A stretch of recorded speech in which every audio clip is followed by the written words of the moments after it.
BRS party MLC Kalvakuntla Kavitha చేస్తున్న సంచలనమైన ఆరోపణలు BRS పార్టీకి ఏ మేరకు నష్టం కలిగిస్తున్నాయి? ముఖ్యంగా తెలంగాణలో మరో షర్మిల అవుతుందంటూ విశ్లేషకులు సైతం చాలా కాలంగా చెబుతూ వస్తున్నారు. నిజంగా ఆమె నిర్ణయాలు మరో షర్మిలను చేయబోతున్నాయా, లేదంటే ఆమె బీఆర్ఎస్ పార్టీలో ఉంటుందా, లేదంటే కొత్త పార్టీ పెట్టబోతుందా అనేది ఈ వీడియోలో ఒకసారి చర్చిద్దాం. ముఖ్యంగా బీఆర్ఎస్ పార్టీలో ఏదైతే కవిత రాసిన లేఖ లీక్ అయిందో, ఆ లేఖ లీక్ అయిన తర్వాతే తాను ఇలాంటి ఒక అగ్రెసివ్ సంచలనమైన నిర్ణయాలు అయితే తీసుకుంటా ఉన్నది.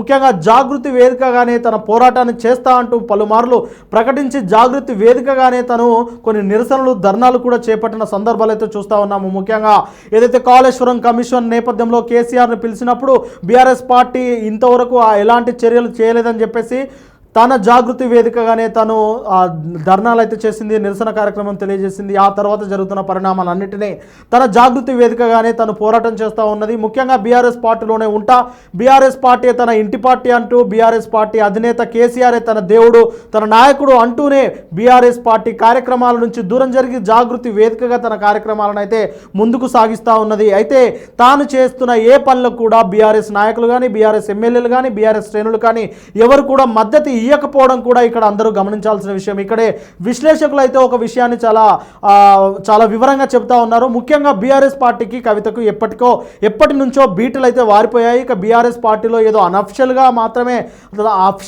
అంటే అనఫిషియల్గా తన నుంచి దూరం అయిపోయిందని చెప్పేసి విశ్లేషకులు అయితే చాలా క్లియర్గా చెప్తా ఉన్నారు. ఇక కల్వకుంట్ల కవితకున్న దారి ఏంటి అనేది కూడా ఇప్పుడు విశ్లేషకులు ఆలోచిస్తూ ఉన్నారు. ముఖ్యంగా తాను కాంగ్రెస్లోకి వెళ్తుందా అనే కోణాలు కూడా ఉన్నాయి. ఇక అంటే మామూలుగా కవిత ఎలాంటి మాట్లాడినా దాని వెనకాల ఖచ్చితంగా కాంగ్రెస్ హస్తం ఉంది అని చెప్పేసి కొంతకాలంగా కొన్ని ఆరోపణలు అయితే వస్తూ ఉన్నాయి. అది నిజం అనేటట్టుగా ఈ మధ్యలో ఒక ఇంటర్వ్యూలో చేస్తున్న వ్యాఖ్యలు కూడా అవే నిజమని చెప్పేసి కనిపిస్తూ ఉన్నాయి. ముఖ్యంగా తమ పార్టీలో కొంతమంది నాయకులు ఉన్నారు, వాళ్ళు ఇల్లిపుట్లు ఉన్నారు, వారి వల్లనే పార్టీ ఇలా భ్రష్టు పట్టిందని చెప్పేసి ఆమె అయితే ఘాటు వ్యాఖ్యలు అయితే చేస్తూ ఉన్నారు. మొత్తం మీద ఈ వ్యాఖ్యలను బట్టి చూస్తుంటే చాలా క్లియర్గా అర్థమవుతున్న విషయం ఏంటంటే బీఆర్ఎస్ పార్టీ నుంచి కవిత పూర్తిగా దూరమయ్యే అవకాశమే కనిపిస్తూ ఉన్నది. ఎందుకంటే కేసీఆరే తన నాయకుడు అంటూ చాలా సందర్భంలో చెప్పింది. కానీ కేసీఆర్ అయితే తన ఆరోగ్య దృష్ట్యా సైతం కూడా ఈ క్రమంలో ఇక రానున్న ఎన్నికల్లో కూడా ఆయన యాక్టివ్గా పాల్గొంటారా, లేదంటే మొత్తం బాధ్యతలు కేటీఆర్కి అప్పగించి ఆయన కేవలము ఆయన వ్యూహాలను రచిస్తారా అనేది కూడా తెలియలేదు. ఇలాంటి క్రమంలో కేటీఆర్కు అధికార పగ్గాలు ఇస్తే ఖచ్చితంగా కల్వకుంట్ల కవిత పార్టీ నుంచి దూరం అయ్యే అవకాశమే 99% కనిపిస్తున్నట్టు విశ్లేషకులు అయితే భావిస్తున్నారు. మరి అక్కడ నుండి కవిత ఎక్కడికి వెళ్తుంది? కాంగ్రెస్ పార్టీలోకి వెళ్తుందా, బీజేపీ పార్టీలోకి వెళ్తుందా, లేదంటే సొంత పార్టీ పెడుతుందా అనేది ఇప్పుడు విశ్లేషకులు అయితే ఆలోచిస్తూ ఉన్నారు. బీజేపీ పార్టీ పైన పలు ఆరోపణలు చేసింది.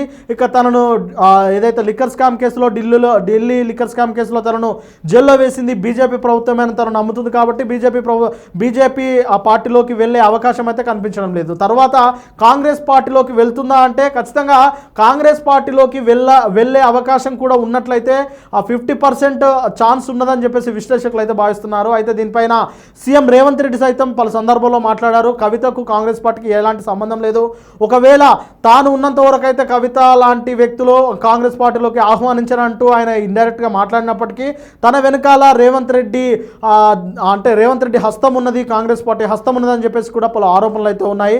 ఇక తాజాగా జరుగుతున్న పరిణామాలు చూస్తే తాను ఖచ్చితంగా తెలంగాణలో మరో షర్మిల కాబోతుందని చెప్పేసి విశ్లేషకులు అయితే చాలా క్లియర్గా చెప్తా ఉన్నారు.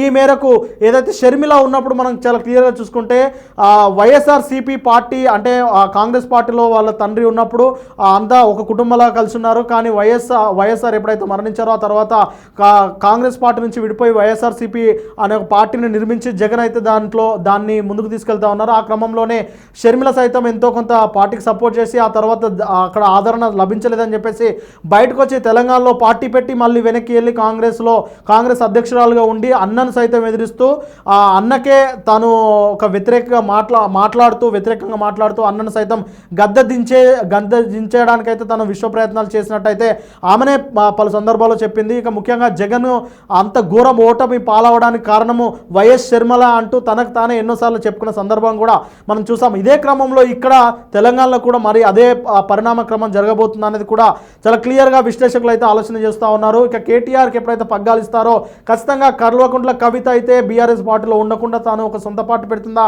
లేదంటే కాంగ్రెస్లోకి వెళ్తుందా తెలియదు, కానీ మొత్తం మీద బీఆర్ఎస్ పార్టీకి అయితే నష్టం వాటిల్లేలా ఆమె ప్రవర్తన అయితే ఉండబోతుందనేది అయితే విశ్లేషకులు ఆలోచిస్తూ ఉన్నారు, విశ్లేషకులు అయితే అభిప్రాయపడతా ఉన్నారు. ఈ మేరకు కేటీఆర్ను సీఎం కాకుండా తాను ఎంత చేయాలో అంత చేస్తుందని అంటే వైఎస్ షర్మిల ఎలాగా ప్రవర్తించిందో కవిత అంటే బీఆర్ఎస్ పార్టీ నుండి కేటీఆర్ను సీఎం కాకుండా కల్వకుంట్ల కవిత సైతం అడ్డుపడుతుంది అనేది విశ్లేషకులు అయితే భావిస్తూ ఉన్నారు. చూడాలి మరి కల్వకుంట్ల కవిత గారు బీఆర్ఎస్ పార్టీలోనే ఉంటారా, లేదంటే తన జాగృతి వేదికగా ఆ పోరాటాలు కంటిన్యూ చేస్తారా, లేదంటే వేరే పార్టీ పెడతారా, కాంగ్రెస్లోకి వెళ్తారా, మొత్తం మీద ఆమె తెలంగాణలో వైఎస్ షర్మిల మరో వైఎస్ షర్మిల అవుతుందా లేదా అనేది కాలమే నిర్ణయిస్తోంది.